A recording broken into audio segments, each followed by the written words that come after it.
আবার হঠাৎ বাংলা ধারাবাহিককে বিদায় দিলেন জনপ্রিয় টেলিনায়িকা।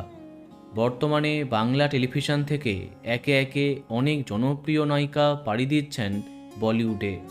হিন্দি টেলিভিশন সিনেমাতে তাদেরকে কাজ করতে দেখা যাচ্ছে।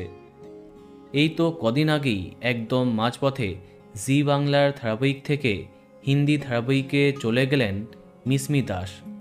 ফলে ধারাবাহিকে তার চরিত্রে মুখের পরিবর্তন হতে দেখা যায়। এবার বাংলা টেলিভিশনের আরও এক জনপ্রিয় খলনায়িকা বাংলা ছেড়ে হিন্দিতে পাড়ি দিচ্ছেন, আর তিনি হলেন আয়েন্দ্রি রায়। কদিন আগেই নিম ফুলের মধু, গীতা এলএলবি, ফুলকি প্রভৃতি ধারাবাহিকে বেশ প্রধান চরিত্রে তাকে দেখেছে দর্শক। সম্প্রতি মিঠিছড়াতে একটি ছোট্ট চরিত্রে তাকে দেখা যাচ্ছিল। এবার বাংলাকে বিদায় দিলেন অভিনেত্রী।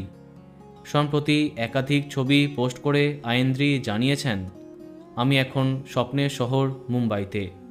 যা চেয়েছিলাম তার থেকে অনেক বেশি পেয়েছি। এখানে আমি আমার প্রথম হিন্দি কাজ করছি।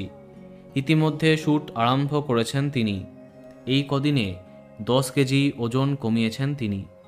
মুম্বাই থেকে তার প্রেমিক নীলাঙ্কুর মুখার্জিকে ভিডিও কল করতেও দেখা যায়। বোঝাই যাচ্ছে এবার বলিউডেও নিজের জায়গা করতে চান অভিনেত্রী আয়েন্দ্রি রায়। আমাদের তরফ থেকে তাকে অনেক শুভেচ্ছা।